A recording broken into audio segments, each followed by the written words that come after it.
Oye, vos tenés el canal de Megaloblasto, ¿no? Ahorita estoy explicando esto.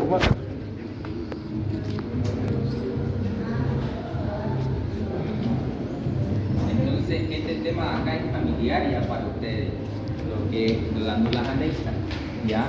Entonces, va a servir como repaso. ¿Qué pasa? Cuando nosotros hablamos de hígado y páncreas, nosotros estamos hablando de glándulas anexas al tubo digestivo, ¿ya? Ustedes llevan histología este año, entonces saben que hay glándulas endócrinas y glándulas exócrinas, ¿ya? Nosotros vamos a empezar con el hígado. Entonces, cuando se nos presentan eso, fue algo que me ayudó bastante, pero cuando se nos presenta un término, se nos presenta un órgano, nosotros tenemos que saber el concepto primero. ¿Qué es el hígado? ¿Qué es el páncreas? Entonces ya sabemos que es una glándula, ¿ya? Y esto de acá le van a preguntar, porque como nosotros estamos en primer año, ¿qué pasa? Su tío, su abuela, dicen, a ver vos que estudias medicina, ¿por qué me duele mi hígado? ¿Ya? ¿Por qué me duele mi hígado? Alguien que come bastante, alguien que es más gordito, que es obeso, ¿ya? Entonces dice, estoy con hígado graso. Eso salió en mi informe, hígado graso, ¿ya? ¿Qué es lo que va a pasar? Esto ustedes lo van a aprender toda la carrera, ¿ya? Pero, ¿qué se llevan de todo esto? Porque ustedes van a aprender el ciclo de la urea, van a aprender todos estos términos, gluconeogénesis, glucogenólisis, glucogenogénesis, ¿ya? Cuando les pregunten qué es el hígado, qué función tiene, van a responder biotransformación, ¿ya? Biotransformación es lo mismo que metabolismo. ¿El metabolismo qué es metabolismo? Es un conjunto de reacciones químicas, ¿ya?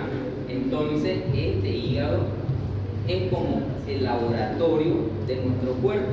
Todo lo que nosotros ingiramos por vía oral, ya sea fármaco, ya sea comida, líquido, tiene que pasar por el hígado, ¿ya?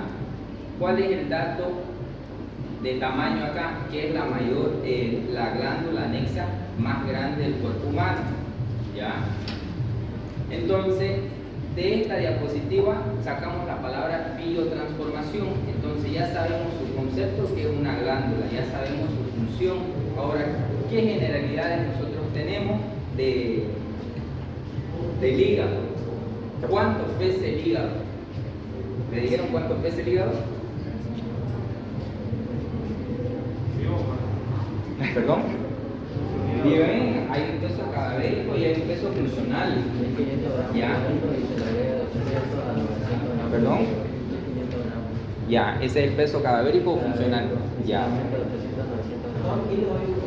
Perfecto. ¿Cuál es la diferencia entre un peso cadavérico y funcional? La sangre, ¿ya? Porque la mayor parte de este hígado, ¿cómo va a ser nutrido?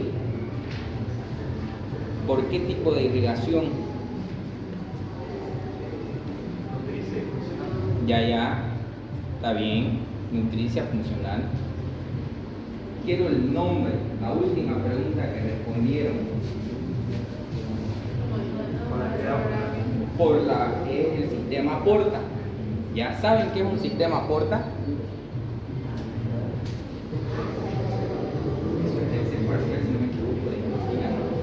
El tercer, ¿no? ¿Ya? Un sistema Porta, en el libro de histología, cuando lo lean, es cuando entre una vena, porque ¿qué es lo que nosotros conocemos? Lo que nosotros aprendemos, que la circulación es unidireccional, ¿ya? Quiere decir, ella solo tiene una dirección, de la aurícula derecha pasa al ventrículo derecho, del ventrículo derecho se pasa a los pulmones, va a la aurícula izquierda, ventrículo izquierdo y sale por la aorta. Irriga todo lo que es la circulación mayor, irriga todo lo que es cerebro, riñones, todo el gasto que se llama gasto cardíaco, ¿ya? Y vuelve por el retorno venoso, ¿ya? Entonces nosotros tenemos en mente que hay la arteria, arteriola, el lecho capilar y la vena. Se familiarizan con eso, ¿de acuerdo? ¿Ya? Entonces, el sistema aporta es cuando hay dos lechos capilares entre ese sistema. ¿Ya? Hay dos lechos. Eso. Solamente el venoso. ¿Ya? ¿Qué quiere decir eso? Es como si ustedes van a su casa y ustedes se van con un amigo y se van en Yango y lo van a agregar la parada a su amigo, a la casa de su amigo, porque es camino. Entonces, si la circulación sistémica que les dije ahorita era en una sola dirección, quiere decir recoge la sangre de determinados órganos y vuelve al corazón. El sistema porta es distinto, porque él va a hacer una parada en el hígado. Todo lo que nosotros comemos, toda esa irrigación del intestino se va a ir primero al hígado y le va a proporcionar su nutrición que usted dijo, ¿ya? Entonces es como si hiciera una doble parada, ¿ya? ¿Y para qué sirve esa doble parada? Para darle nutrición al hígado, ¿ya? Ese concepto lo van a ir trabajando más en histología, ¿ya? Sistema porta. ¿Qué es el sistema porta? Hay dos lechos capilares, hay dos paradas. ¿Cuántos sistemas portas nosotros tenemos en el cuerpo humano? Dos. El más conocido es el sistema porta hepático. Y el primero, el otro, es el sistema hipotálamo hipofisiario. ¿Ya? Eso ya es en la cabecita. ¿Ya? Esos son los dos sistemas porta. Seguimos en generalidades. Ya sabemos qué es un sistema porta porque me adelanté. Ya sabemos qué es un sistema porta, ya sabemos qué es el hígado, ya sabemos su función. ¿Cuál es la función del hígado? Biotransformar, biotransformación, metabolismo. Ahora, ¿dónde se encuentra este hígado? O sea, topografía.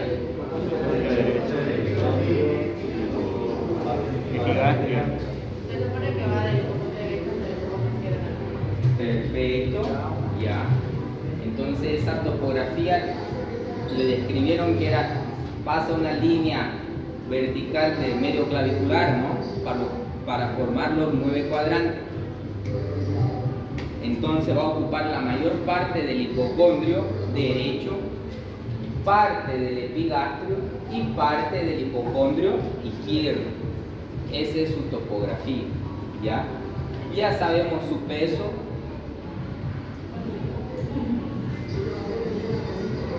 Ahora podemos pasar, o sea, todo lo que es generalidades ya sabemos, ya tenemos base para avanzar a configuración externa, ¿ya? ¿Qué es lo que ustedes ven acá?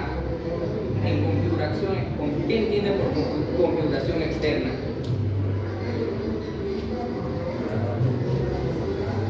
¿Cuántas caras tiene el hígado? 2. Diafragmática y visceral. ¿Alguien da más? ¿Alguien da menos?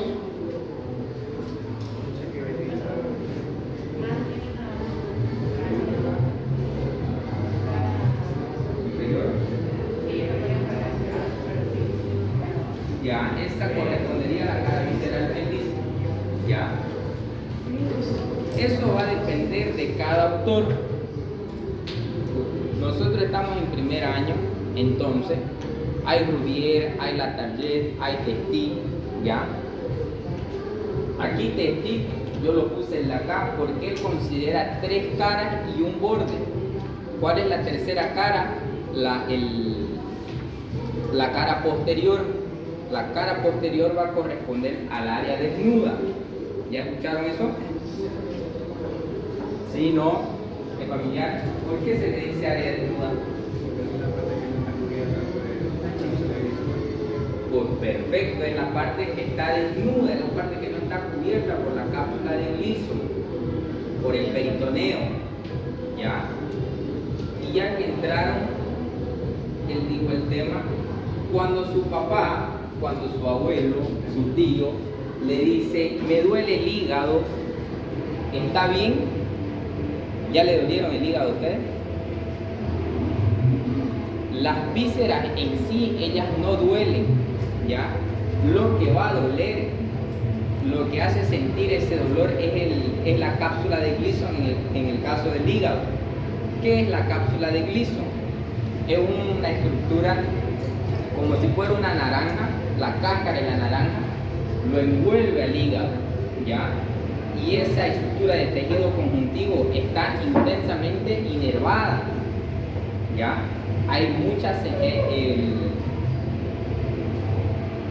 sensitivo eso, ¿ya? Entonces, ¿qué pasa? Cuando este hígado se inflama, ¿cómo se llama? La inflamación del hígado, hepatitis. Entonces, esa inflamación del hígado, ¿qué va a pasar? Va a estirar esa cápsula y eso va a causar dolor. Entonces, no es en sí la víscera que duele, sino la capa que lo cubre, y esa capa, cada órgano tiene su capa, y en el caso del hígado se llama cápsula de Gleason y está bien inervada, ¿ya? Entonces no van a decir que me duele el hígado, ¿ya? Eso, ¿ya? Entonces, en configuración externa, allá me dijo que hay dos caras, la diafragmática y la visceral, y como testigo lo pone, el área desnuda, que es la cara posterior, ¿ya? Y si tiene cara, tiene relaciones, ¿ya? Tiene relaciones. Entonces aquí nosotros lo estamos viendo al hígado de frente, ¿ya? Al hígado de frente y parte de arriba. Entonces sería como una visión antero-superior, ¿ya? ¿Qué relaciones va a tener esta cara diafragmática? Según Testil, él lo pone como un término que se dice sigma, ¿ya? Ese sigma hay un superior y otro anterior.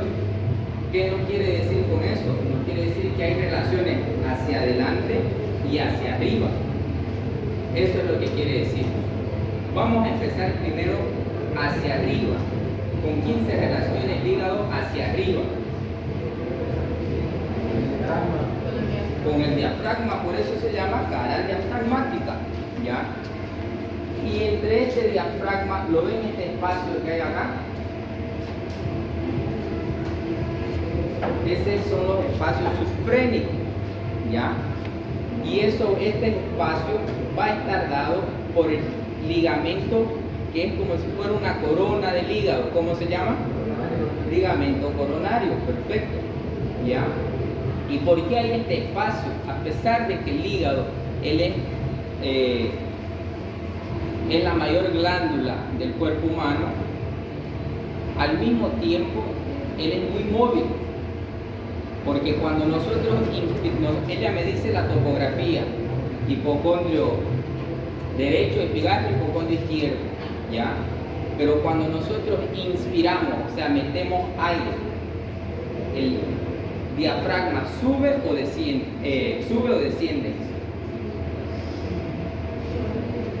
¿Usted qué dice? Sube. ¿Usted? ¿Qué dice usted? Desciende. ¿Por qué desciende el diafragma? Porque se están inflando los pulmones, entonces me está empujando el diafragma hacia abajo. Consecuentemente, este hígado va a descender también, y se dice que puede descender hasta el flanco, ¿ya? Hasta el nivel del flanco en máxima inspiración. Así como desciende, puede ascender también en una expiración profunda. O sea, sacamos aire, el diafragma sube o baja. Sacamos, se están desinflando los pulmones, entonces va a subir, y se dice que puede llegar hasta el quinto espacio intercostal, ¿ya? Entonces, mismo que sea un órgano muy grande, es un órgano muy móvil, ¿ya? Continuando con la cara diafragmática, es del diafragma, los espacios subfrénicos, que lo divide en derecho e izquierdo por el ligamento coronario. Bueno, en el caso acá el ligamento falciforme, ¿no? Que está por adelante, ¿ya? Y esa cara diafragmática va a estar en relación con ¿qué? ¿Cómo se llama esto de azul? Pleura, ¿ya? ¿ya? Va a estar en íntima relación con la pleura, principalmente la pleura derecha. Estando en relación con la pleura derecha, está en relación con la base del pulmón, ¿ya? Otra relación acá, ¿qué órgano es este? Entonces también está en relación con el corazón, con la base, con el pericardio, ¿no? Con el pericardio, que es lo que recubre el corazón por fuera, ¿ya? Esas son sus dos importantes relaciones que tiene hacia arriba, ¿ya? O sea, superior. Es un órgano grande. Ya hablamos de las relaciones que tiene hacia arriba, ahora faltan las relaciones que tiene hacia adelante, hacia anterior, ¿ya? Entonces, aquí ¿de qué depende? Depende de qué lóbulo estemos hablando, ¿ya? Porque ¿qué es lo que pasa? Esta parte del lóbulo derecho va a estar protegido ¿por quién?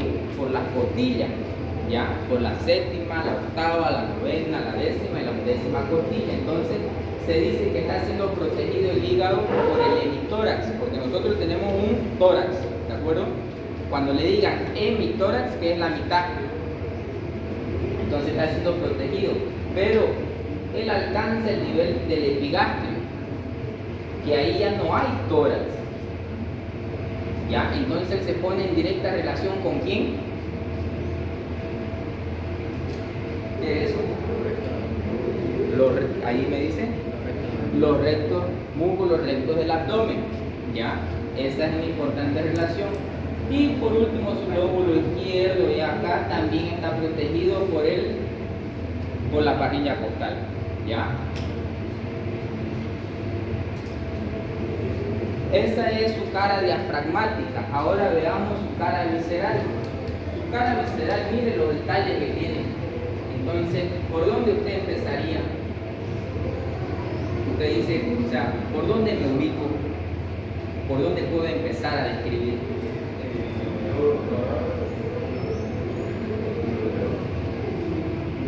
¿Qué dice usted?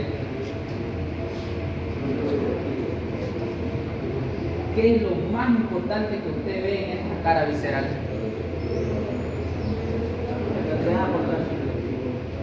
Ya, la tríada portal. ¿Cómo está compuesta la tríada portal? Perfecto, ese es el pedículo, ese es el hilio hepático, ¿ya? Ese es el hilio hepático, que está bien lo que él dijo, perfecto, pero no está bien lo que él dijo. ¿Era el conducto esplénico?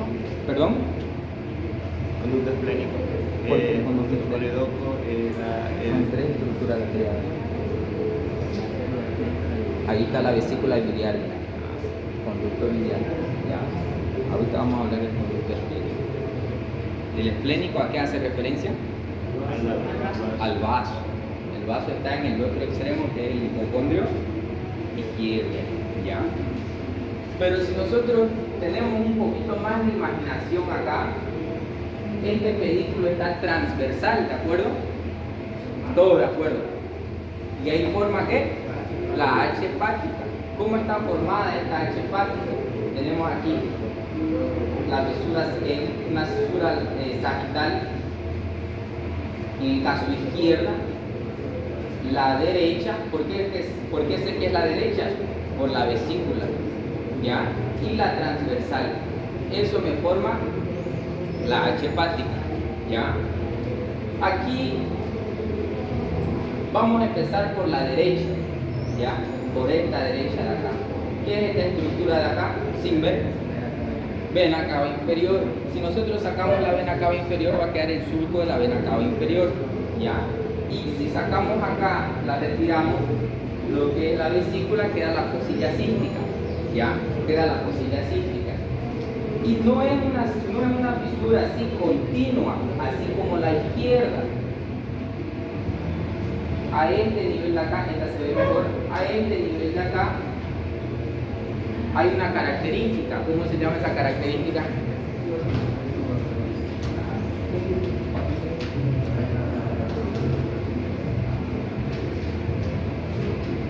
Está separado por el proceso caudado, ¿ya? por el proceso caudado. ¿Qué es el proceso caudado? Es como si fuera una colita de qué lóbulo, del lóbulo caudado, ¿ya? Ahorita nosotros vamos a ver lo que es la segmentación hepática, ¿ya? Para saber, la pregunta de examen que más entra es esa la que él le hizo, a qué corresponde el lóbulo caudado y a qué corresponde el lóbulo cuadrado, ¿ya? 1 y 4. Pero vamos a ver cómo está compuesta toda la segmentación hepática. Entonces ya sabemos línea sagital derecha, ¿qué es lo que encontramos?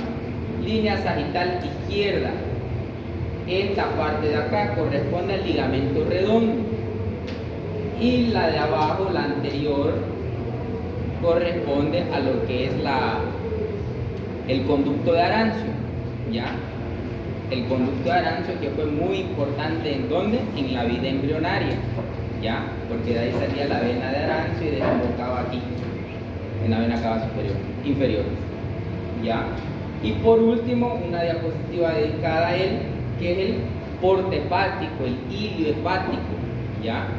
Que eso le pueden hacer esa pregunta: ¿cuál es la disposición del porte, del pedículo hepático en el hilio hepático? ¿Ya? De posterior a anterior tenemos la vena porta, la arteria hepática y el conducto biliar, ¿ya? Es muy... Perdón. No, aquí es la vena porta. La vena porta que va a dar todo, la derecha y la izquierda, así como la hepática, derecha e izquierda también estará ligada, ¿ya?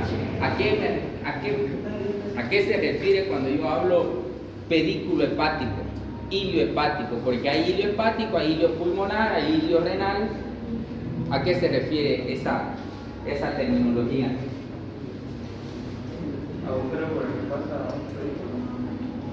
Agujero por el cual pasa. Ya, ¿y qué es el pedículo? ¿Perdón? Ya, serie de estructuras vasculonerviosas. Eso es un hilio, eso es un pedículo. Ya. Aquí la disposición va a mudar cuando se hable del medio de fijación, por ejemplo, del aumento menor, perdón, que lo vamos a ver como medio de fijación. ¿Por qué? Porque ahí ya no hablamos de posterior a anterior, se habla de plano profundo y un plano superficial. Ahí la disposición es distinta.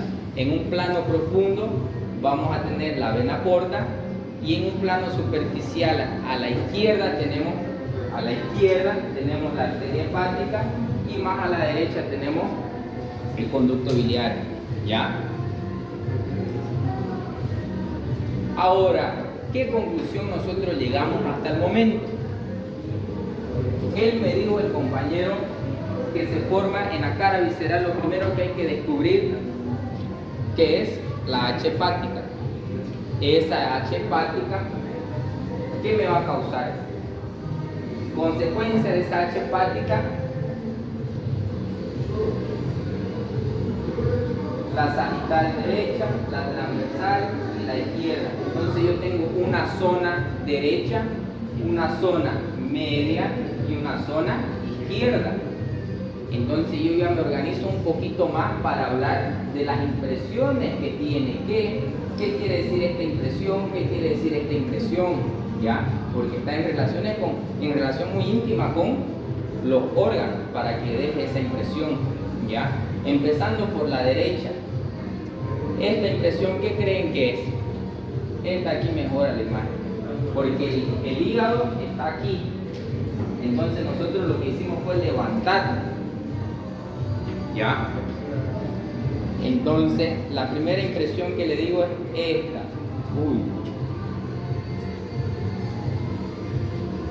¿Qué creen que es?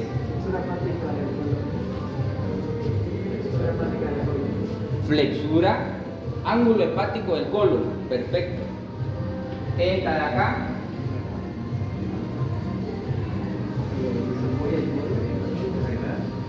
la renal, muy bien. Arriba de la renal, ¿quién está arriba del riñón? La glándula suprarrenal también deja su impresión, ¿ya? Este F de acá es lo que le dicen el esófago abdominal, ¿ya? Este C de acá es la relación que tiene con el duodeno. ¿Y este D qué sería? Gástrica. Perfecto. Esas son sus relaciones. Entonces, cuando nosotros vemos la cara visceral del hígado, ¿qué es lo primero que debemos buscar? La H hepática, y de ahí ya nos organizamos para describir cada accidente, ya cada impresión, ¿ya? ¿Cuántos bordes tiene el hígado? Allá me dicen 2, no me acuerdo quién dijo, 3. 3 caras y un borde, perfecto. ¿Cuál es el borde?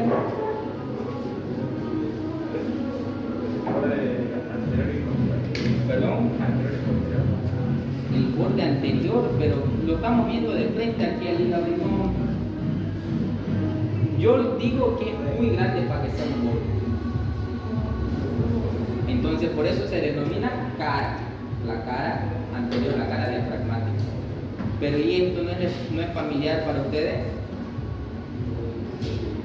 Tiene un borde. ¿Cuál es el borde? Borde inferior. ¿Qué es lo interesante que tenemos en este borde inferior? La escotadura de la vesícula biliar y la del ligamento falciforme. Ya. En la cara posterior, que es el área desnuda, ya sabemos por qué se denomina área desnuda. Y aquí tenemos esta impresión de acá, que es la vena cava inferior. Ya vamos a empezar a hablar de medios de fijación. ¿Cuál es el principal medio de fijación del hígado? Ligamento coronario, alguien más, alguien menos. ¿Perdón? Ligamentos triangulares, ya. Alguien más, alguien menos. Y el falciforme.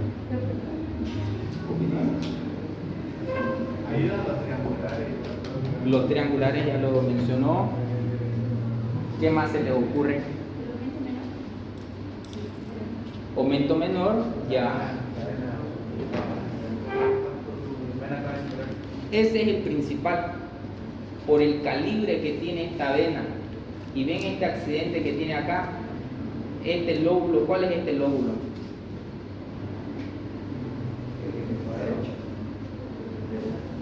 Cuadrado.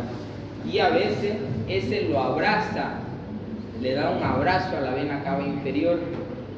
Cuando no lo abraza, aparece este puente fibroso de acá.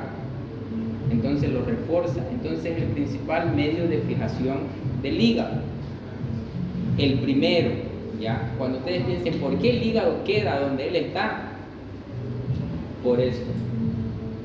Y cuando ingresa, todas las que van a drenar en la vena porta es de pequeño calibre, ¿ya? Y eso es lo que hace que lo sujete aún más, ¿ya? Después los otros vienen para ayudar, que es el ligamento triangular, el ligamento coronario, el falciforme, el redondo. Aquí está, medios de fijación, ya nos adelantamos. ¿Qué es lo que vamos a tener? El ligamento coronario. El ligamento coronario.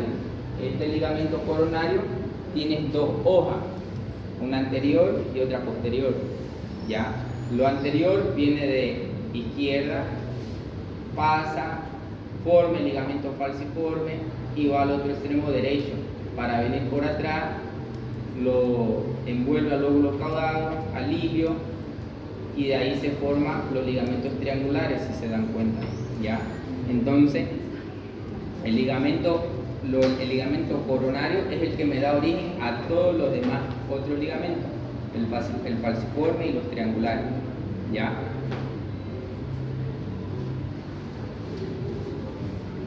Ligamentos triangulares lo mismo, el falciforme es lo mismo, y el aumento menor, que es el tercer medio de fijación. ¿Qué saben del aumento menor? Una característica del aumento menor. Está conformado por el ligamento hepatovenal, el ligamento hepatogástrico, y tiene 4 bordes: un borde adherente, un borde libre, un borde visceral, un borde parietal, y ¿qué más? Ahí tiene partes, una parte vehicular, una parte flácida y una parte convexa. Perfecto. ¿Dudas? ¿Preguntas? Y aquí está la vena cava, miren cómo van desembocando.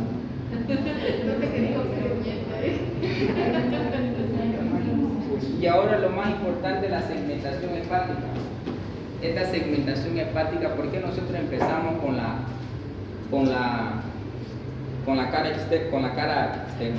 cara diafragmática, la configuración externa? Porque es requisito para aprender la segmentación hepática.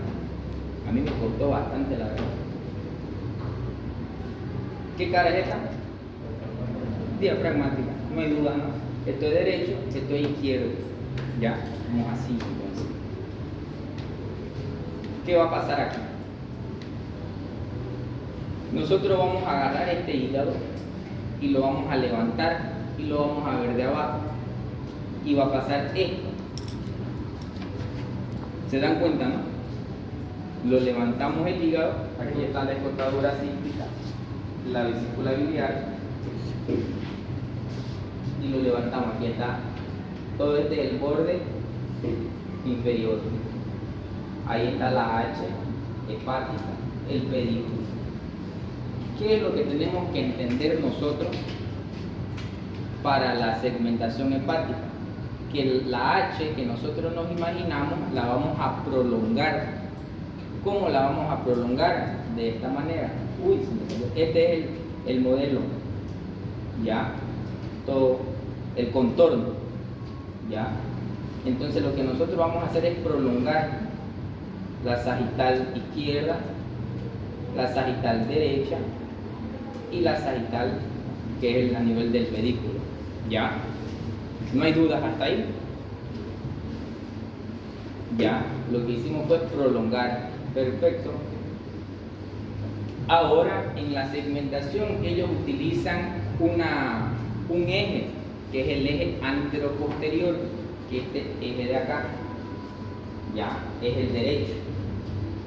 Ese es el principal que utilizan, ya, como referencia.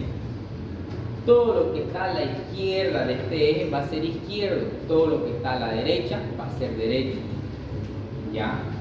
Y el hilio hepático que nosotros lo prolongamos, esta línea imaginaria de acá, todo lo que está hacia adelante va a ser anterior y todo lo que está hacia atrás va a ser posterior, ¿ya? Y no lo vamos a dejar tomar en cuenta este surco de acá, que este surco la verdad viene así, que este surco viene de a este nivel hasta el borde derecho del pedículo, ¿ya? Entonces, ¿qué es lo que va a pasar acá? Nosotros no dejamos de tomar en cuenta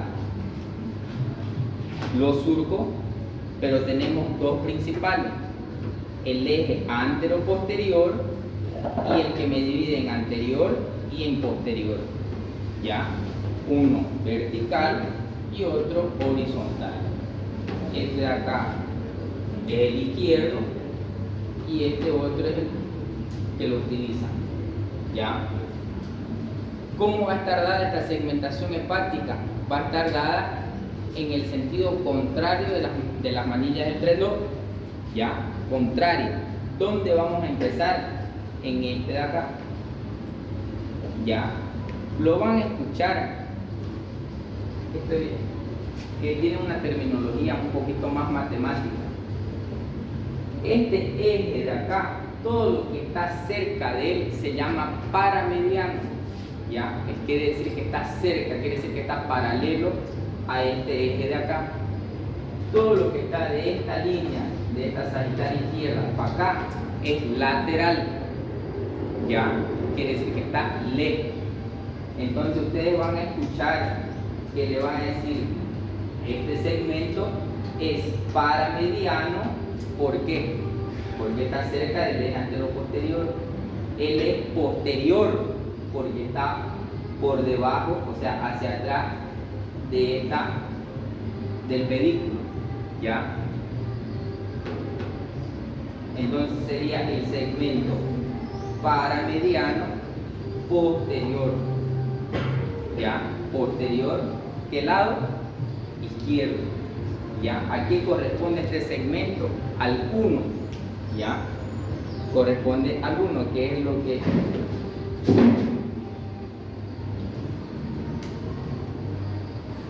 Este segmento corresponde al 1, entonces como va al sentido contrario de la manilla del reloj, este será el 2. ¿Cómo lo van a clasificar? Es un segmento lateral porque está lejos, es posterior porque está atrás del pedículo de esta línea imaginaria. Eso. ¿Cómo lo clasificarían el 3? Él es lateral y él es superior. Perfecto. El 4. Él es el cuadrado, pero en el segmento que la terminología que ellos utilizan serían paramediano anterior, ¿ya? El 4 corresponde al cuadrado, ¿ya?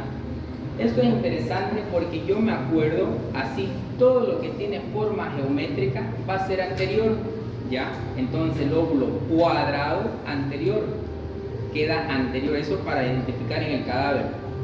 Todo lo que es cuadrado, forma geométrica, queda anterior. Ligamento redondo anterior, ¿ya? La fosita ovoidea o la cística anterior también, ¿ya? Y ustedes se preguntan, ¿por qué yo tengo que estudiar esto? ¿Por qué nosotros tenemos que saber esto? Porque lo vamos a estudiar para el examen y después ni vamos a saber de esto. Pero ¿qué pasa? Los que quieren ser cirujanos tienen que conocer bien esta segmentación hepática. ¿Por qué? Porque los órganos parenquimatosos, ellos reciben tanto una irrigación como una inervación propia. Entonces cada segmento de esto, él tiene su irrigación propia, ¿ya? Él no me interfiere en la del 1, no me interfiere en la del 2. Entonces un cirujano que va y tiene un tumor, lo diagnostica al paciente y tiene un tumor en el segmento 1, él tiene que conocer muy bien el área para que no me afecte los otros segmentos, ¿ya? Para realizar esa exéresis que le dicen, ¿ya? Que es un tiempo operatorio. Entonces para eso los que quieren ser cirujanos tienen que conocer bien, no es solamente para el examen, ¿ya? ¿Quedó claro? ¿Va a digerir un poquito más la idea? Con relación al páncreas, el páncreas es un órgano retroperitoneal, es una glándula también. ¿Qué tipo de glándula? ¿Endocrina o exócrina? Mixta. ¿Por qué mixta?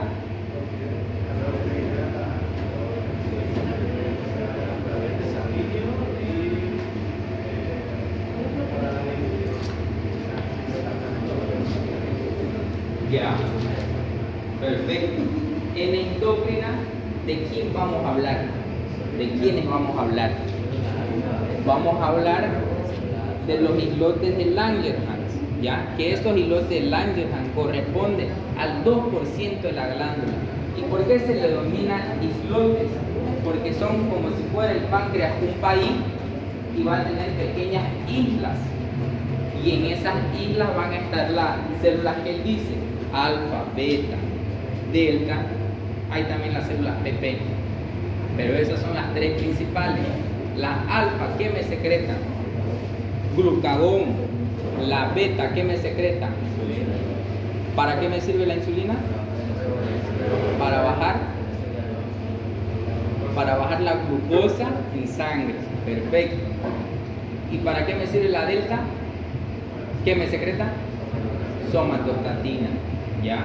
La somatostatina es que me va a parar ya cuando estoy comiendo mucho dulce. Él va a parar y va a regular tanto el glucagón como la insulina, ¿ya? Y la parte exócrina, ¿a qué se refiere? Él me dice, ¿cómo te llamas?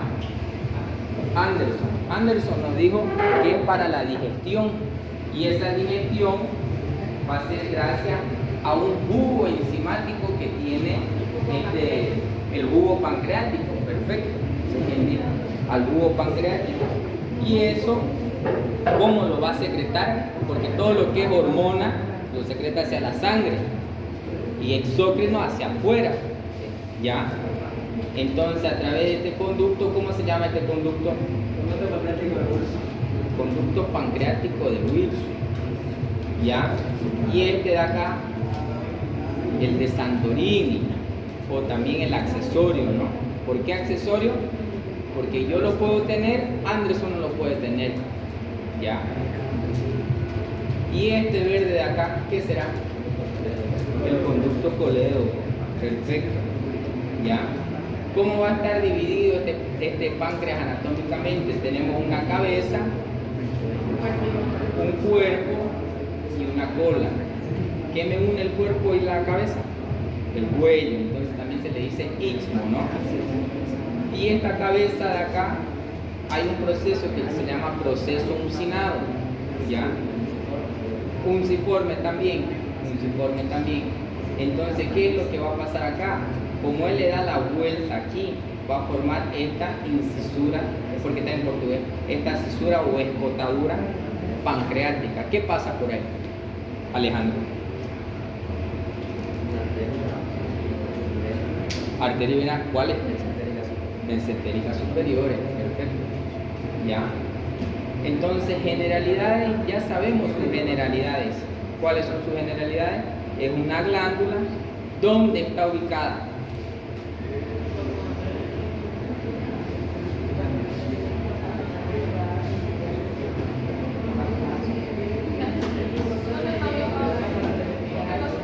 ¿Dónde está ubicado el páncreas? Topografía. Claro. Bien.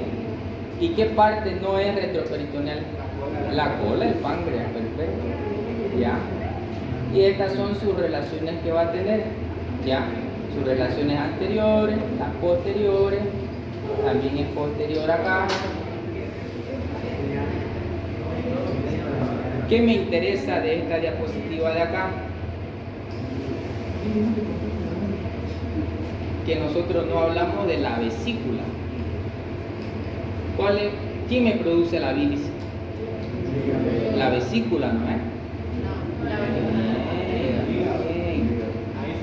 Ahí se almacena, ahí se va a concentrar, ¿ya? Entonces, esta vesícula, de aquí, mira, ¿qué es lo que va a pasar? Esta vesícula tiene un fondo, tiene un cuerpo y tiene un cuello, ¿ya? Tiene un cuello, esas son las partes. En histología la van a ver sus capas, ¿ya? Y aquí me va a formar qué conducto es este, hasta aquí. Cístico. El conducto cístico. Y este de acá. Y este de acá. Hepático común. Y estos dos. Izquierdo y derecho. Perfecto. Entonces, ¿cómo está formado el conducto colédoco? ¿Qué responderían en su examen? Conducto por la unión del conducto cístico y del hepático común. ¿Cómo se forma el hepático común? Del hepático derecho e izquierdo, ¿ya? Entonces, ¿por qué les hablo de esto? Porque los dos, este conducto colédoco lo va a seguir al conducto de Wilson. Porque para cuando nosotros nos tiramos un pollito, doble papa, doble arroz, pechuga, ¿qué va a pasar? Mucha grasa, ¿ya? ¿Y qué me va a liberar? Como es mucha grasa, ahí va a activar a la vesícula. La somatostatina me activa a la vesícula, ¿ya? Y ahí va a liberar por movimiento, por motilidad, por movimientos peristálticos, va a liberar esta bilis. ¿Y cuál es la función de la bilis?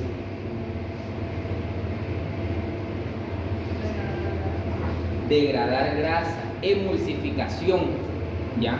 Cuando nosotros comemos mucha grasa, entonces se activa esta bilis, la vesícula biliar, para liberar su contenido, para eyectar todo su contenido, ¿ya?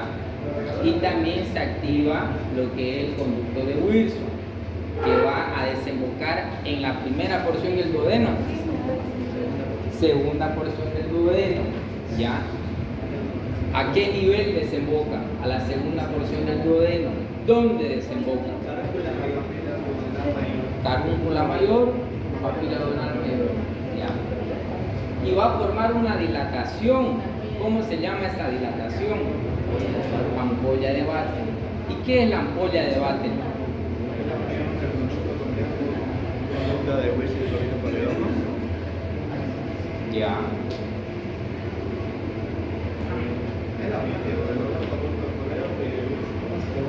¿Cómo está compuesto esa ampolla de Vatel? Son fibras musculares especializadas, ¿ya? ¿De qué van a servir? Aquí nosotros tenemos, son esfínteres, ¿ya? Como aquí también hay esfínter, hay el esfínter del pancreático, del Wilson, el principal, hay el esfínter del colédoco, y hay El esfínter de conducto colédoco se llama esfínter de Oddi. bien, ese es su epónimo, ¿ya? El esfínter de Oddi. Y ahí me forma esa dilatación, que es la ampolla de Vatel, que también me va a servir. ¿Para qué me sirven los esfínteres? A ver, usted.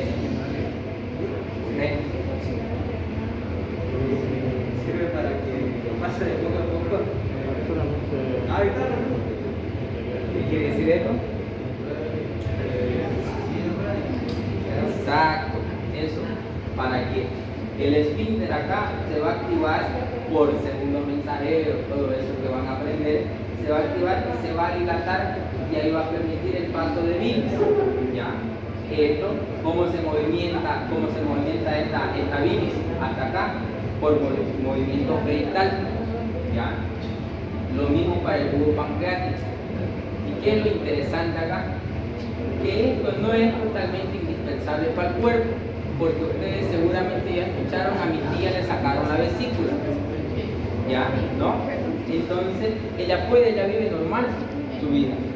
Entonces, le sacan la vesícula y lo anastomosan directamente. Es porque solamente lo almacena. Solamente lo almacena, exacto, ¿ya? ¿Y cuál era la función de la bilis? Degradar grasa. Más bonito, Limpieza. emulsificar, ¿ya?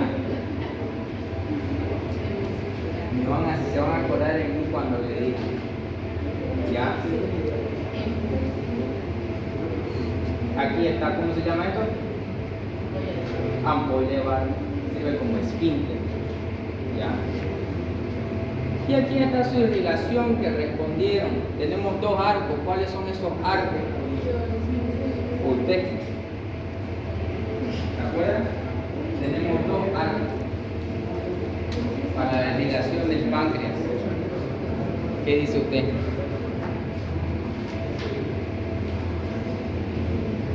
¿No tienen su apunte? La irrigación del páncreas, tenemos dos arcos. Arco pancreatoduodenal superior anterior, que se anastomosa con el arco pancreatoduodenal anterior inferior, y el arco pancreatoduodenal posterior superior con el posterior. Vamos a ver, respiremos. La Ya. arteria gastroduodenal da. Tenemos dos arcos, uno anterior y otro posterior. ¿Cómo está formado el anterior? El anterior está de la gastroduodenal, sale una rama que es la pancreatoduodenal anterosuperior. ¿El superior y la otra? Y la otra de la gastroduodenal es la posterosuperior. Se van a anastomosar con la posterior-inferior y con la anteroinferior de los arcos pancreáticos. Que esa viene de la arteria pancreatoduodenal inferior, que es rama de la mesentérica inferior, de la mesentérica superior, que es rama de la aorta abdominal. Y después tenemos quienes irrigan el cuerpo, cola del páncreas, que es de la arteria esplénica, viene una rama de la arteria pancreática magna, la arteria de la cola del páncreas, la arteria de la... ¿ya? Todos nosotros aquí paramos en la pantografal anterior de los dos arcos, ¿ya? ¿Me pueden señalar cuáles son los dos arcos? Tenemos un arco, aquí tenemos esta Solamente son dos cosas. Ya, esta es la técnica. Aquí van a salir tres ramas, que es la pancreática dorsal, pancreática magna y la arteria de la cola del páncreas. Estas tres arterias se van a anastomosar por la arteria pancreática inferior y tenemos aquí las arterias pancreáticas caudales que van a agregar al páncreas. Aplauso, compañeros. Eso quería decir.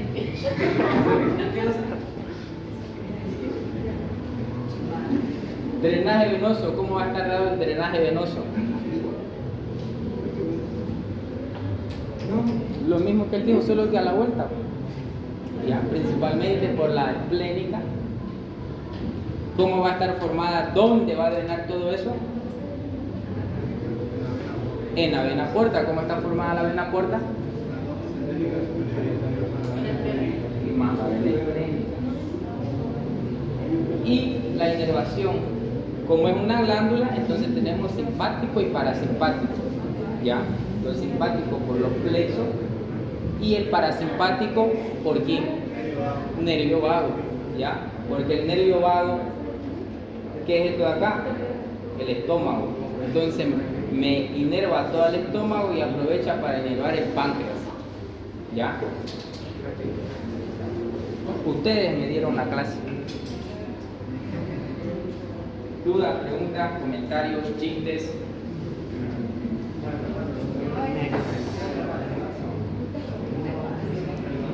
¿Ya quieren ver cadáver? Entonces ya.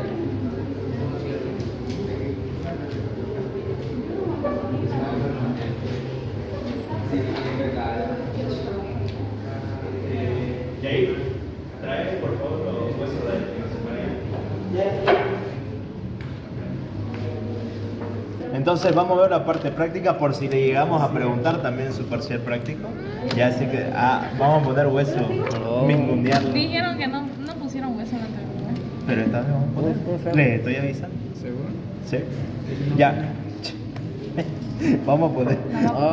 Ya. Entonces vamos a iniciar con todo lo que es la osteología de miembros inferiores, describiendo desde arriba hacia abajo todo lo importante que veamos, ¿ya? O sea, no vamos a hacer a detalle cada detalle anatómico que tiene, sino lo que al menos tienen que saber sí o sí para su examen.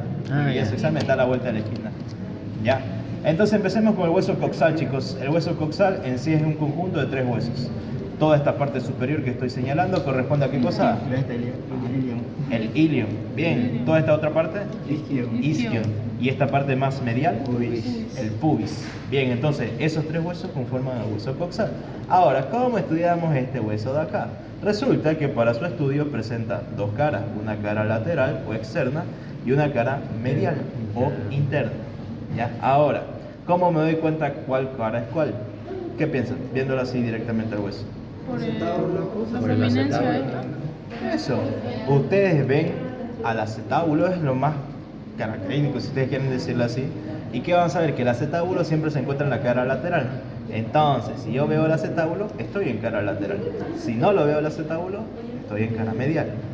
¿Ya? Hay muchas otras cosas, inclusive se podrían guiar por esta otra estructura que es la espina ciática. ¿Ya? Esta espina ciática, igual si se dan cuenta, no se la observa a este lado. ¿Ya? Pero bueno, lo más característico, lo más fácil de poder verlo es el acetábulo o fosa cotiloidea, ese es su otro nombre. ¿Ya? Bien, entonces vayamos rápidamente describiendo primero la cara lateral.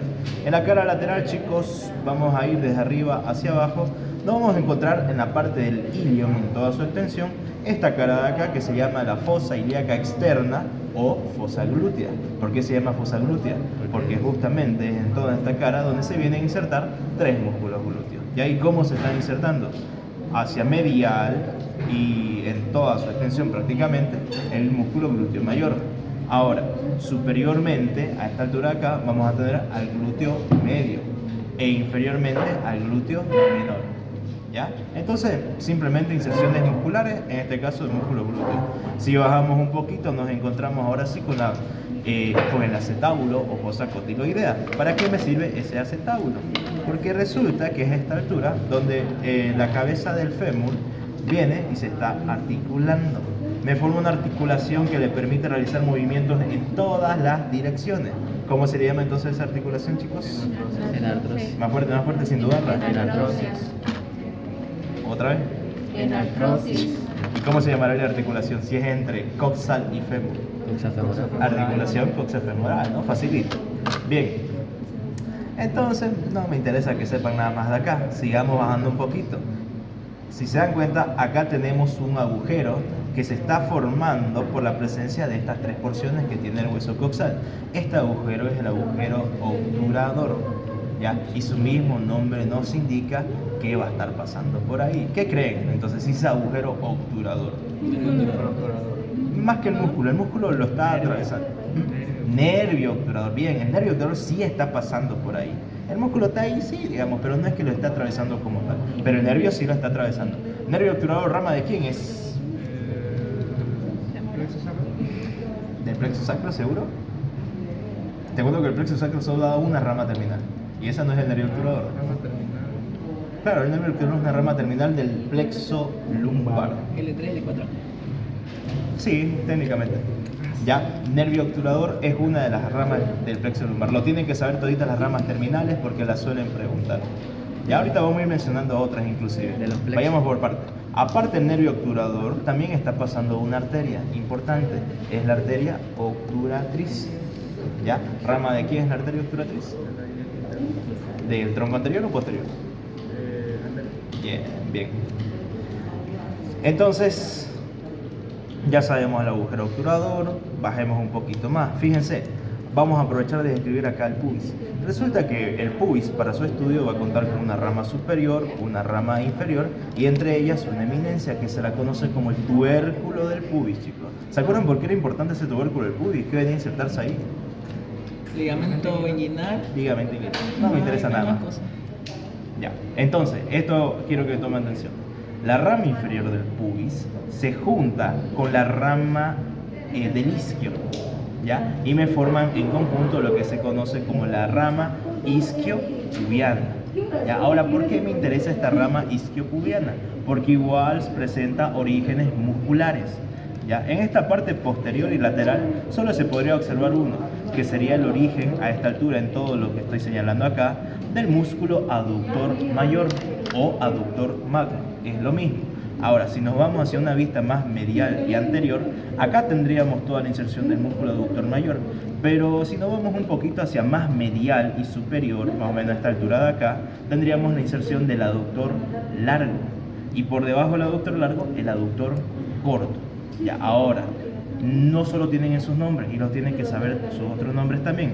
El aductor magno o mayor, ya lo describimos, no tiene más nombres.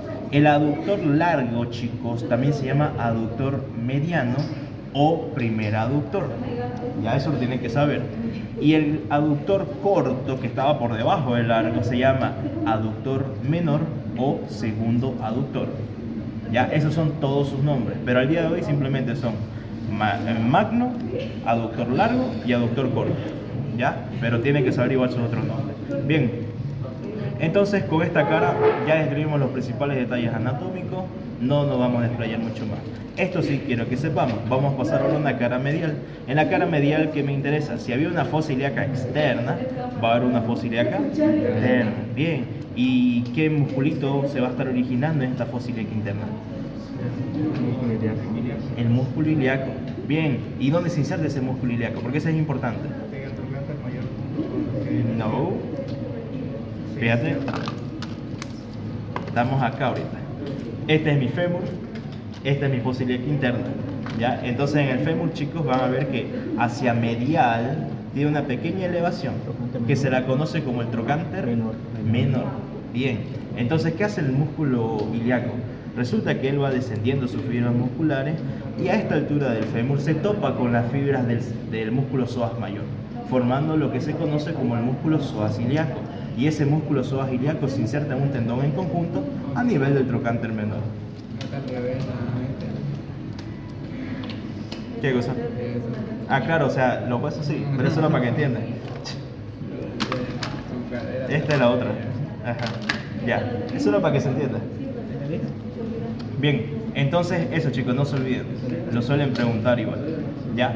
Ah, esto me olvidé mencionar. Cuando nosotros estudiamos la cara medial, tenemos que dividirla en dos porciones. Y esas dos porciones se dividen a través de esta línea que se está marcando acá, que se la conoce como la línea arcuata o línea arqueada. Ya tiene esos dos nombres. Y entonces me divide a la cara medial del hueso coxal en una pelvis mayor y una pelvis menor.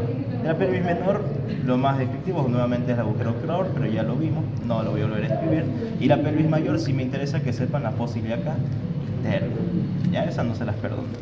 Bien, ¿qué más vamos a estudiar en el hueso coxal? Que tiene 4 bordes. Un borde superior, un borde inferior, un borde anterior y un borde posterior. ¿Ya? Empecemos con el más importante de todos, si queremos decir así, es el borde superior, chicos. ¿Ya? ¿Cómo se describe este borde superior? Resulta que él está conformado de 2 labios, un labio externo y un labio interno. Y entre esos 2 labios hay este intersticio. ¿Ya? Entonces hay un labio externo, un labio interno y un intersticio propiamente. Bien, entonces veamos cómo dice la historia. Resulta que en todo este borde superior, me olvidé mencionarlo, se lo conoce como la cresta ilíaca. Ese es su nombre. Y ahí estamos describiendo que tiene 3 porciones en sí. Y ahí resulta que en esas 3 porciones vienen y se están insertando los músculos anchos del abdomen. ¿Cuáles eran esos? En orden, de afuera hacia adentro. ¿Cuáles son? No, los anchos del abdomen. Son 3. Ibas bien. Oblicuo mayor. ¿Qué viene después? Mayor, menor y el transversal. Y el transverso. Entonces, tal cual va a ser la disposición acá. Si tenemos un labio externo, ahí va a insertarse el Oblicuo interno. oblicuo externo. O mayor. Bien. En el intersticio va a insertarse el oblicuo interno. ¿Ya? Y en el labio interno va a insertarse el transverso. ¿Ya? Si se dan cuenta, tiene 3 porciones que justamente confluyen con los 3 músculos anchos del abdomen en orden de superficial a profundo. Ya no se olviden de eso. Ahora, ¿qué más me interesa que sepan de esta cresta ilíaca? Que hacia los laterales ellas terminan en ángulos que se los conocen como espinas. Ya son sus 2 extremos. Entonces, fíjense, hacia este lado, que era el borde anterior, vamos a tener a la espina ilíaca anterior, obviamente. Y esta sería la espina ilíaca posterior. Pero resulta que no solamente tenemos una espina ilíaca anterior, sino que tenemos 2. ¿Ya? Entonces, su nombre completo de esta de acá, porque esta está arriba y esta está abajo, sería espina ilíaca anterosuperior y esta acá, espina ilíaca anterior. Lo mismo sucede del otro lado, espina ilíaca posterosuperior y espina ilíaca posteroinferior. Bien, esta sí es importante. Pregunta de examen: ¿qué estructura se está insertando de esta manera, así, en la espina ilíaca anterosuperior y el tubérculo del pubis? Ligamento inguinal. ¿Qué músculo ahora se está originando en la espina ilíaca anterosuperior? Sartorio. Muy bien. Y el sartorio, ¿dónde se va a insertar, chicos? Porque eso igual lo preguntan. Exacto. Resulta que el sartorio, ya desde su origen, va a empezar a descender sus fibras musculares y se van a dirigir hacia la epífisis superior ¿de qué hueso? No. Tibia. De la tibia. Ya, ahorita lo vamos a ver. Relaja. Ya, entonces, pero el sartorio no se inserta solito, ya, se junta con otros 2 músculos formando una estructura a nivel de la tibia, en su epífisis superior. Se la conoce como la pata de ganso, ya, y esto para que no se olviden, mnemotécnico, sarite, chicos, ya, la sa es de sartorio, la ri es de recto interno. ¿El recto interno cuál es su otro nombre? Grácil. Recto interno grácil es lo mismo, y la t viene de semitendinoso. Ya, porque igual hay un semimembranoso, pero ese no forma parte. ¿No puede preguntar entonces recto interno? En Sí, vez de le grácil. pueden poner recto interno o grácil, o se lo Pero- pueden colocar así en los incisos también. Ya es su otro nombre, no se confunda. Es como decir arteria ilíaca interna, digamos. ¿Cuál es su otro nombre? Juliana lo puso. La hipogástrica, o arteria gástrica izquierda, coronaria estomáquica, arteria gástrica derecha, pilórica. No sé si ponen en pony. Sí, ponen. Por eso es importante que lo sepan. Y ahí por eso se los menciono también. Bien, entonces eso en cuanto a la espina ilíaca anterosuperior. Ahora la espina ilíaca anteroinferior, ¿por qué es importante? ¿Qué inserción muscular viene ahí? Bien, el tendón del músculo rectofemoral. Y fíjense, entre la espina ilíaca anterosuperior y la anteroinferior se forma una escotadura, que se la conoce como la escotadura innominada. Por esa escotadura está discurriendo otra rama terminal de ese plexo lumbar. Estamos hablando del nervio femorocutáneo lateral. Ya ese es su nombre importantísimo. O cutáneo, femoral, lateral, lo mismo. ¿Ya? Bien. De este borde anterior, eso es lo más interesante que tienen que saber. Ahora pasemos hacia el borde inferior. En el borde inferior, lo que quiero que sepan es esta porción de acá. Ya, todo esto, que básicamente es una porción rugosa, que se la conoce como ¿qué? La tuberosidad isquiática. Bien, y esta tuberosidad isquiática me va a prestar igual orígenes musculares. Uno ya lo conocemos. Si lo continuamos acá, decíamos que esta era la rama isquiopúbica, ¿no? Y en esta rama isquiopúbica, un músculo que se está originando en toda su extensión era el aductor mayor. Bueno, ese aductor mayor sigue todavía en la tuberosidad isquiática, ¿ya?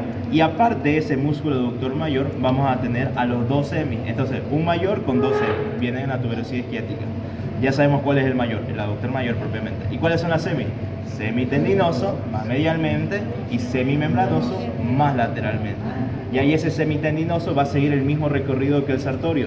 Va a llegar hacia la epífisis superior de la tibia, se va a juntar igual con el recto interno grácil y me van a formar la pata de ganso. ¿Ya? Entonces eso no se olvide. Bien, tuberosidad isquiática, eso es lo que más me interesa el borde inferior. Y ahora pasemos hacia el borde posterior, que es todo esto que estoy señalando acá. En el borde posterior ya describimos dos estructuras. La espina ilíaca posterior superior, espina ilíaca posterior inferior. No me interesa nada más, no hay muchos detalles anatómicos importantes. El que sí es importante es que por debajo de la posterior inferior, ya fíjense cómo el hueso se mete para adentro, si ustedes quieren decirlo así. Ya forma una verdadera concavidad. Y si se dan cuenta acá, un poquito por debajo de esta gran concavidad, hay una concavidad un poquito más chica. Ya, ahora resulta que esta concavidad que se está formando se la conoce como la escotadura ciática mayor. Y la que está por debajo de ella, ¿cómo sería entonces? Escotadura ciática menor. Exacto. ¿Qué la divide de las dos escotaduras? Esta saliente, que es una espina, la espina ciática. ¿Ya? Y ahora, cuando tenemos a los dos huesos coxales al coxal articulado con el hueso sacro, ya resulta que estas escotaduras se convierten en verdaderos agujeros por la presencia de dos ligamentos. Ya, bueno, a ver, vamos a hacer un intento de articulación. Así, digamos. No es exacto, pero quiero que lo entiendan. No, así es. ¿Ya? Así. Fíjense, hay un ligamento que va desde el sacro hasta la tuberosidad isquiática. Entonces, se llama ligamento sacrotuberoso. Bien, y hay otro ligamento que va desde el sacro hacia la espina ciática.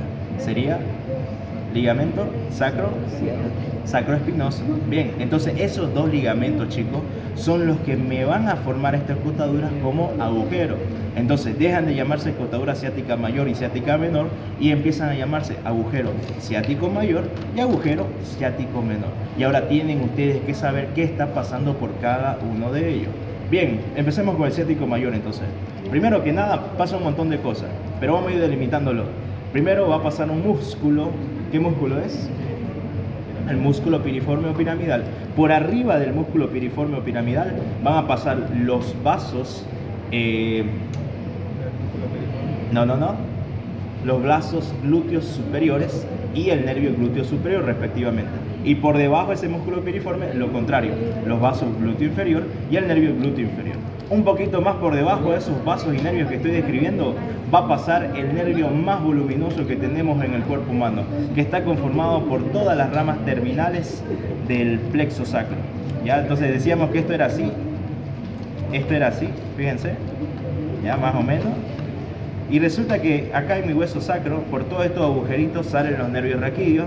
Esos nervios raquídeos se juntan, me forman lo que es el plexo sacro propiamente. Y las ramas terminales de esos plexos sacros se juntan entre toditas y me forman un nervio voluminoso que está pasando por acá.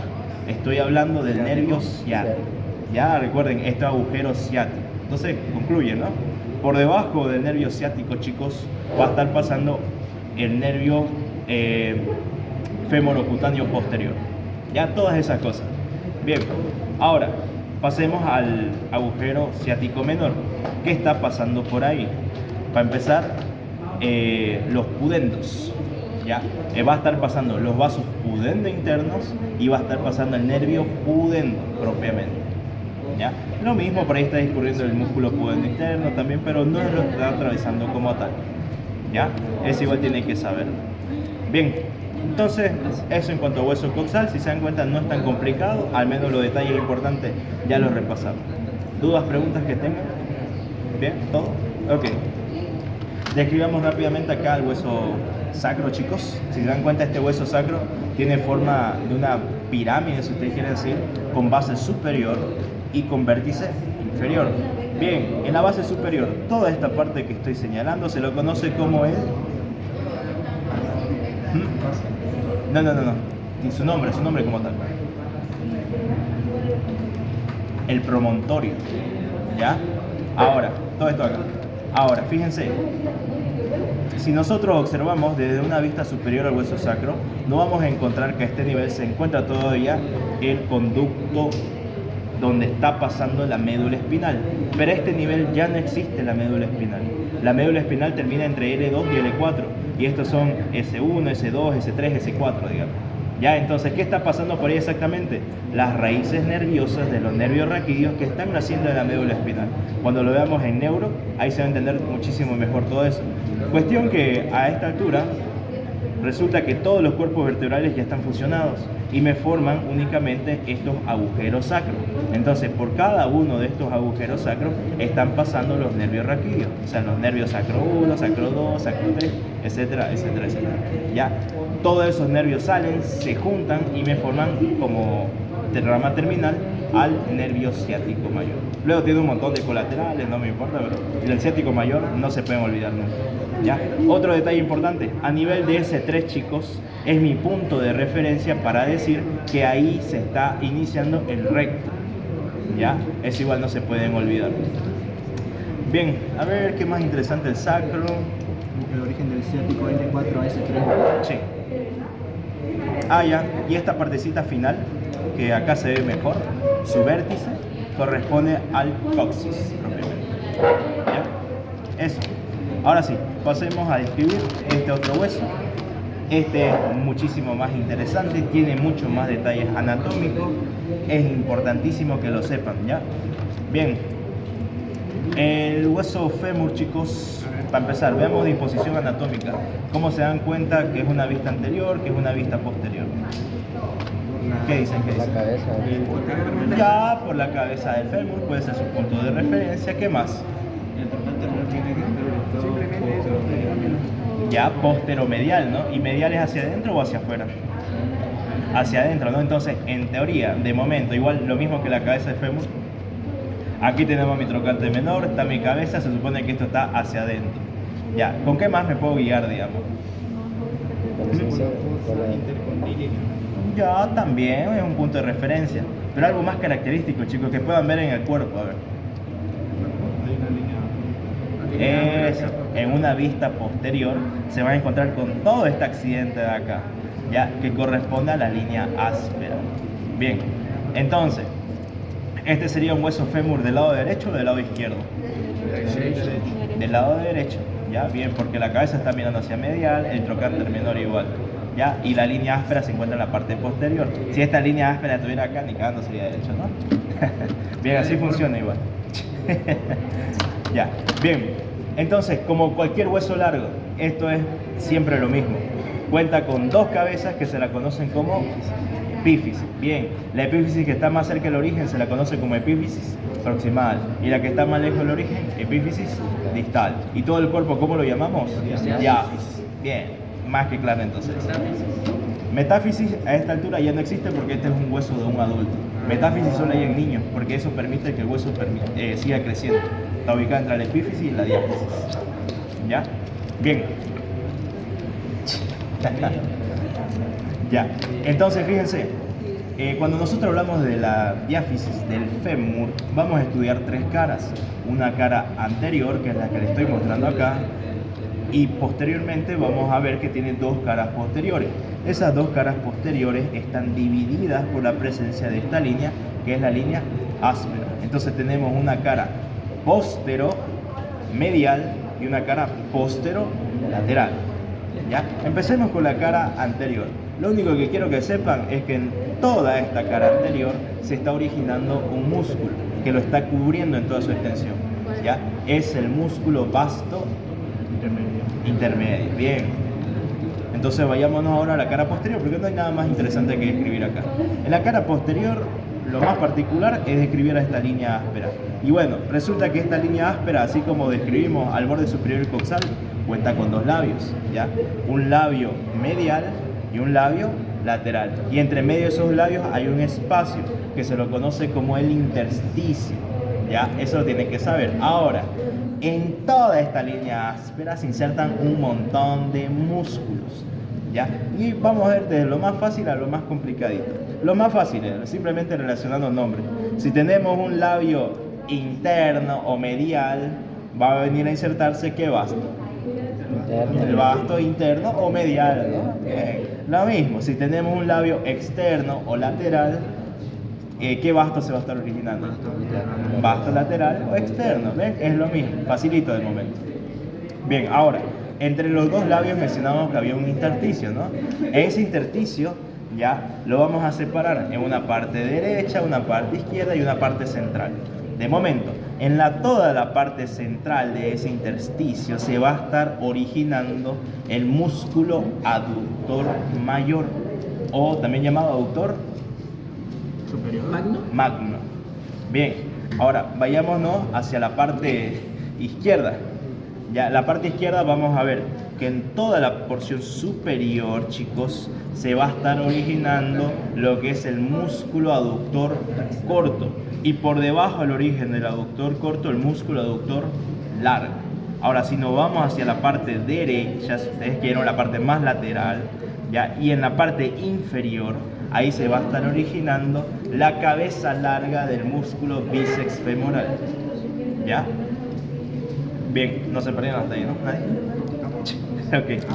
Ahora, fíjense, esta línea áspera resulta que tiene otra disposición especial, aparte de presentar esos labios. ¿Ya? Hacia superior se dice que esa línea áspera se trifurca, es decir, que se divide en tres, y hacia inferior se bifurca, se divide en dos. Inferiormente solo sigue a los labios, o sea que sigue los mismos orígenes musculares. No es mucho interesante, pero superiormente aquí sí cambia un poquito la figura, y ahí esto sí quiero que lo sepan. Y ahí hay una mnemotecnia para que se acuerden, porque estamos diciendo que se trifurca, ¿no? Entonces vamos a tener una continuación del labio externo, ¿ya? Una continuación del labio interno, y entre esos una línea intermedia, y esa línea intermedia recibe un nombre que ahorita se los voy a mencionar.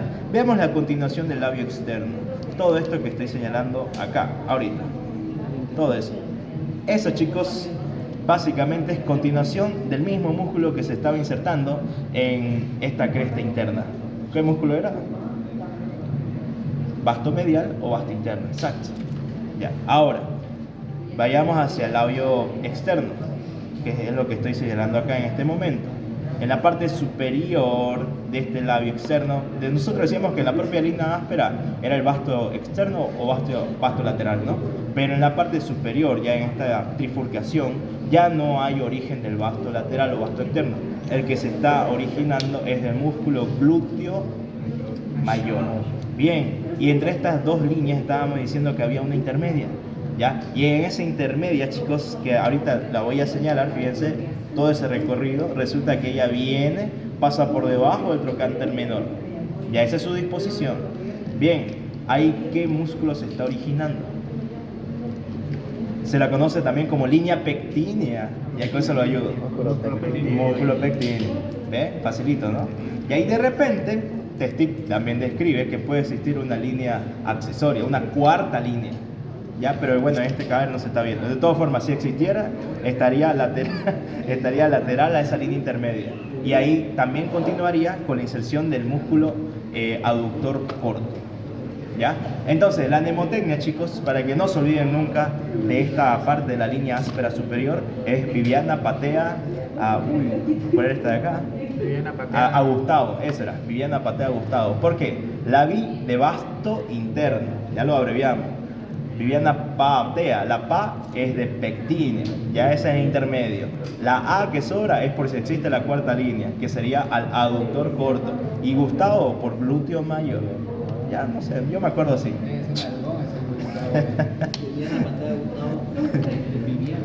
Viviana patea a Gustavo. Ajá. Para la disposición simplemente, digamos. Ya. Bien. Calmate, porfa. ¿Qué fue? Anda sacándolo si quieres. ¿Qué pasó? ¿Quiere cadáver? No. Ya, a ver. Describamos rápidamente entonces ahora las epífisis. Tenemos una epífisis proximal o superior y una epífisis distal o inferior. Bien, para la superior, chicos, ¿qué es lo que más llama la atención? Esta saliente, que es la cabeza del fémur, ya que igual lo suelen preguntar, equivale a 2/3 de una esfera, mientras que la cabeza del húmero equivale a 1/3 de una esfera. Eso lo tienen que saber, ¿ya? Ahora, si había un trocánter menor, que es esto que estoy señalando acá, va a haber su contraparte, ¿no? Un trocánter mayor, que es todo esto que estoy señalando acá. Bien, en el trocánter menor solo se inserta un músculo, ¿cuál era? El psoas ciliaco. Pero en el trocánter mayor hay un montón más de músculos, ¿ya? Ajá, y vamos a ir describiendo. Resulta que tiene una cara interna, que la estoy señalando, una cara externa, ¿ya? Y un vértice. Es como una pirámide, por así decirlo. Su base ya está unida directamente al hueso. Ahora, en la cara interna es donde hay más inserciones musculares. ¿Qué va a haber en la cara interna? Va a haber obturador interno, va a haber obturador externo, va a haber la inserción de los gemelos superior, inferior o mayor y menor, es lo mismo, ¿ya? Y un poquito más abajo de ellos, a esta altura, el recto femoral. Ahora, únicamente en la parte externa, en todo esto que estoy señalando, viene un musculito. Y ese musculito es el músculo glúteo medio, ¿ya? Y por último, igual un solo músculo, acá en el vértice de este trocánter mayor, se está insertando el músculo piramidal, ¿ya? Entonces todos esos músculos no se olviden, sobre todo estos que solo son uno y uno, digamos, porque lo suelen preguntar, esto que un parcial pusieron, todos los siguientes músculos se insertan en la cara interna del trocánter mayor, excepto, y bueno, ya saben, ¿no? Si no se aprenden todo esto acá, al menos apréndanse estos dos. Y por lógica, ninguno de estos dos, ajá. Le pueden poner piramidal, sí. Yo me acordaba que el piramidal era en el vértice, entonces pongo piramidal. ¿Cuál era el más externo? El glúteo medio, acá. Los glúteos medio piramidal son los dos exceptos. Glúteo medio en cara externa es el único y piramidal en el vértice, igual es único. Y el Todos resto los- en la cara interna. El resto en la cara interna, exacto. Para resumir. Bien, chicos, y a ver. Y en la epífisis distal, lo único que me interesa que sepan es que ella termina en dos cóndilos. Muy bien. ¿Y cuál cóndilo es más grande, el izquierdo o el derecho? El derecho. O el medial o el lateral, ¿cómo quieren decir? Lateral. ¿Seguro? Si esto mira así. ¿Seguro? Es el medial. No puedes El jugarla. medial o interno. Ese es más grande que este de acá. ¿Para qué me sirven estos cóndilos? Para ir a articularse con la tibia, exacto. Y fíjense, acá en esta parte, que es la porción superior de de la epífisis superior de la tibia, igual ya tiene estas cavidades que corresponden al mismo tamaño de los cóndilos. Si se dan cuenta, esta que es más interna o medial es más grande que esta de acá, ¿no? Bien, entonces esto es tal cual, así, ¿ya? Y me forman la articulación de la rodilla junto con la rótula, que está a este nivel, ¿ya? Ahí está, cabalín. Ajá, ahí. Ya, pero la rótula no hay mucho que describir, digamos. Es simplemente un hueso sesamoideo y ya está. No fue nada así. Ahí, Che, no, esa rodilla. ya. Bien, chicos, entonces, eso en cuanto al fémur, lo más importante. ¿Dudas, preguntas? ¿Ninguna? Pasemos a la tibia. Aquí se inserta el ligamento redondo, ¿no? Sí, de la articulación coxofemoral. Bien.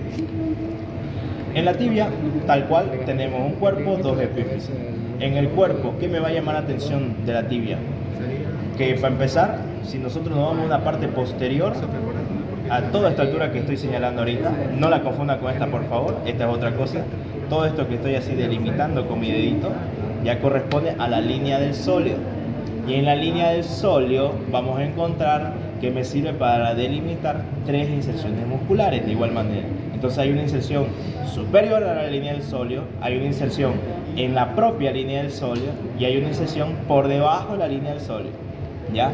¿Cuál es la inserción superior? El músculo popliteo. ¿Cuál es la inserción en la propia línea sólea? Su mismo nombre lo dice, el músculo sóleo. Bien. ¿Y cuál es la inserción que está por debajo de esa línea sólea? El músculo tibial posterior, porque estamos en una cara posterior y estamos en la tibia, ¿no? Entonces eso no se pueden olvidar, ¿ya? Eso es lo más interesante, característico acá. Todos estos otros detalles que quedan es simplemente por la relación que tiene con el peroné, porque ellos se van a articular, ¿no? O bueno, más que articular, se van a conectar con una membrana interósea, ya por eso queda ese espacio. Ahora, fíjense acá. Ya no les dije. ¿Cómo me doy cuenta si es una cara anterior o posterior en el caso de la tibia? Por el malleolo. Ya, el malleolo ¿en qué posición debería estar? Colocámelo ahora. Medial. Lateral. Ya, no, pero colocámelo bien, digamos. Toma, te presto el peroné para que te ubiques en que sí. ¿El malleolo en la tibia debería ser lateral o medial? ¿Qué dicen? ¿Qué dicen? Lateral. ¿Y será que hay un malleolo interno? ¿O medial? ¿Qué dicen? ¿Qué dicen? ¿Cómo? ¿Un alveolo medial? A ver, Sí. a ver, estamos, fíjense, vayamos a esta epífisis inferior. El epífisis inferior ahí está saliente, que se la conoce como el malleolo, ¿ya? El malleolo en la tibia es lateral o externo, ¿ya? Mira, ¿para afuera o para adentro? Para afuera. O a ver. ¿Cómo No. medial? Ajá. Una pequeña corrección. Puta, su rodilla. Una pequeña corrección. Vamos a ponerlo así, para que ya no confundirnos más. Este es superior. ¿Ya? Esto vendría así, chicos. Exactamente. ¿Ya? Ahora, ya está articulado totalmente. Bien, entonces fíjense. Esta tibia de acá, ¿ya? Corresponde justamente a este fémur de acá. ¿Ya? Entonces ahí tenemos toda la articulación del miembro inferior. ¿Para qué hice esto? Para que se den cuenta si estamos hablando de una tibia del lado derecho o una tibia del lado izquierdo. Ya, para empezar, lo más facilito para escribir un hueso derecho e izquierdo al nivel del miembro inferior es con el fémur, ¿no? Porque la cabeza del fémur siempre va a mirar hacia adentro. Ya, y por lógica, entonces, si esto está mirando hacia adentro, estoy seguro que es el lado derecho en este caso. Ok, si continúo con la tibia, ¿cómo sé yo que esta tibia corresponde a este fémur de acá? Mirando su parte superior, por la fosa. Ya recuerden que el cóndilo medial del fémur es más grande, entonces la fosa medial que se va a estar articulando con este cóndilo igual debería ser de ese mismo tamaño. Acá se están cumpliendo. Ok, entonces ya sé que esta tibia igual es derecha. Ahora, si yo sé que esta tibia es derecha y yo sé que el peroné viene de esta manera así, articulándose, ya, esto va a quedar de la siguiente manera. Entonces, el malleolo, el malleolo de la tibia quedó lateral o medial. Medial, exacto. Y el malleolo lateral, que es esto que estoy señalando acá, corresponde al peroné. ¿Ya? Bien. A ver, ¿qué más quería decirle acá? Ya, en la cara anterior, chicos, fíjense que en todo lo que es... Eso es cara anterior. Sí. Esa cara no sería esta anterior. No, ¿por qué? Tu velocidad. Tibia. Ah, Esa es la torsión. sí. Ah, bueno, y bueno, hay que saber la Solo división, que ¿no? izquierda es.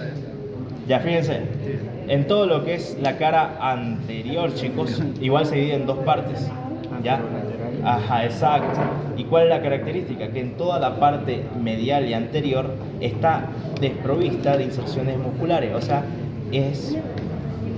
¿cómo se dice? Está limpia, no hay ninguna inserción muscular, excepto en su parte superior. En la parte superior, ahí es donde viene a insertarse la pata de ganso. ya que estaba conformada nuevamente por qué cosa. Brasil, músculo Brasil. Acá nomás. Sartorio, Brasil y semitendinoso. Ajá, ya bien. Ahora, en toda esta cara lateral externa, si teníamos un músculo tibial posterior, tiene que haber su contraparte, ¿no? Acá se va a ir insertando el músculo tibial anterior. Ya, y fíjense, los cóndilos, chicos, al igual que el fémur, son medial y lateral, pero hay uno más que acá sobresale, es el cóndilo anterior. Y ahí en el cóndilo anterior viene también a insertarse un tendón en conjunto, que corresponde al tendón en conjunto Rotuliano. del rotuliano cuádriceps femoral. Es lo mismo. Ay, ¿Ya? eso se fracturó un tendón. Ajá, ese fue. Bien, ahí llega entonces. Ahora, hay otra cosa más que quiero que tengan en cuenta. Entre lo que es el cóndilo anterior, chicos, y el cóndilo medial, existe otra saliente, que se lo conoce como el tubérculo de Gerdi. Bien, ¿y qué se viene a insertar ahí? Aparte del tensor de la fascia lata, el tibial anterior también. Sí, bien. Y eso, ya, bueno, ya escribimos, ¿no? El malleolo, simplemente acá, fíjense, esta cosita que queda es articular. Después no hay ningún otro detalle importante. Bien, chicos, el peroné ahora. El peroné, ¿cómo me doy cuenta cuál es superior, cuál es inferior? Por la espina, ¿no? La espina que es superior. ¿Cuál espina? ¿Cómo se llama eso? Etiloide, por decir. Apófisis etiloides del peroné. Ya, porque tenemos apófisis etiloides en otros huesos también. ¿Se acuerdan qué otro hueso de repente tiene apófisis etiloides? ¿Y ahí qué otro más? Temporal. El temporal. Bien. ¿Te acordaste? Ya, entonces esa apófisis etiloides en el peroné está superior. ¿Ya? Mientras que el malleolo, fíjense que esto que estoy señalando acá es inferior. Ahora, ¿qué se viene a insertar en la apófisis etiloides del peroné? ¿Qué se viene a insertar? Jair, ¿qué se inserta en la cabeza del peroné? En la apófisis etiloides.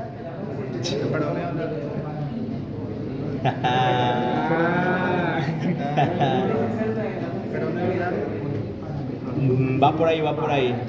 Entonces sería el extensor largo. Creo que. No, fíjate, ahorita vamos a escribir eso. No, porque el sartorio termina en la pata de ganso. No, el grassi también termina en la pata de ganso. Es el mulo de la pierna. Esa es pierna. Es pierna. No, es pierna. A ver, hasta que se acuerden, sigamos terminando describiendo qué otro músculo más vamos a encontrar, pero en el cuerpo. ¿Ya? En el cuerpo, fíjense, pongámoslo en posición anatómica.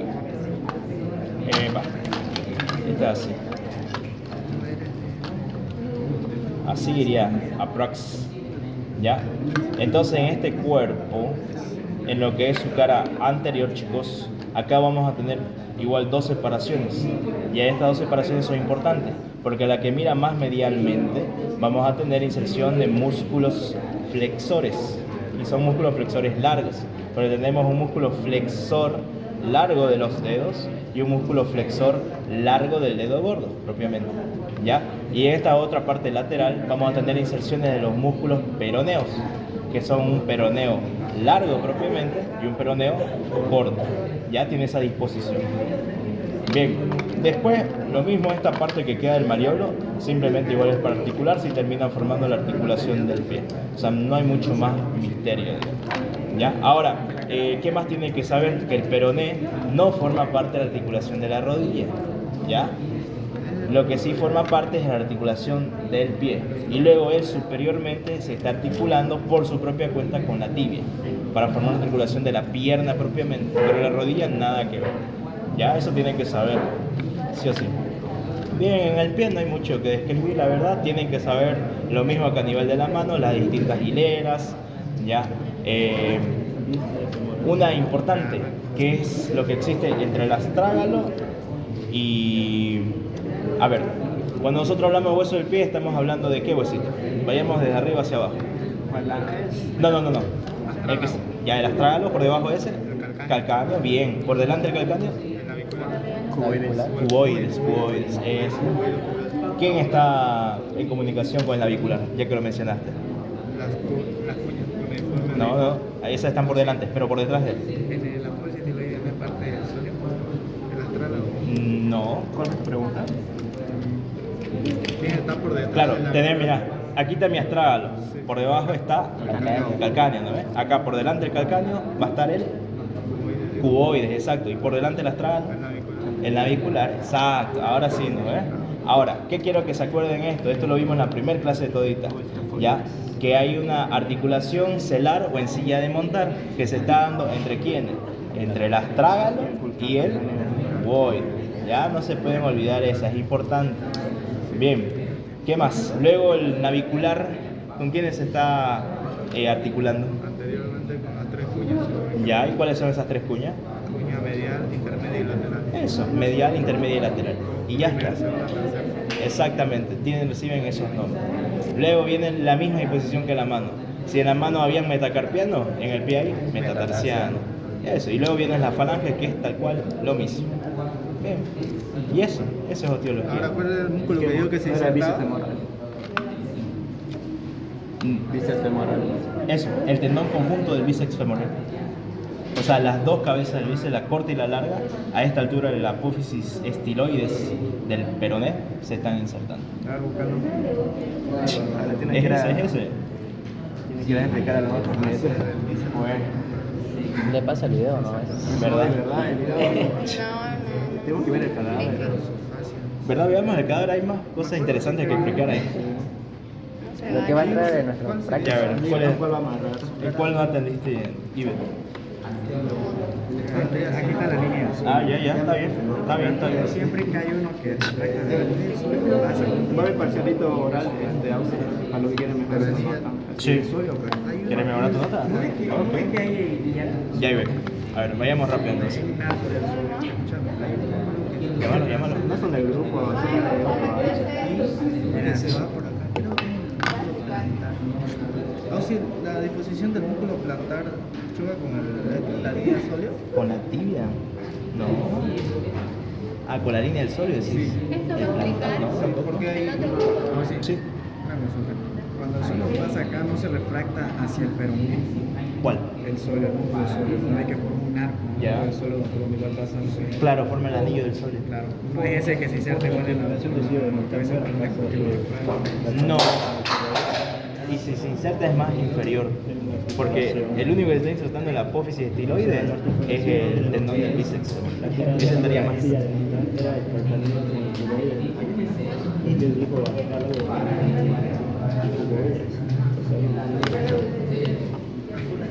Preguntarán inervación. Solo ramas terminales suelen preguntar siempre. Por ejemplo, Son muy raras que pregunten ramas colaterales.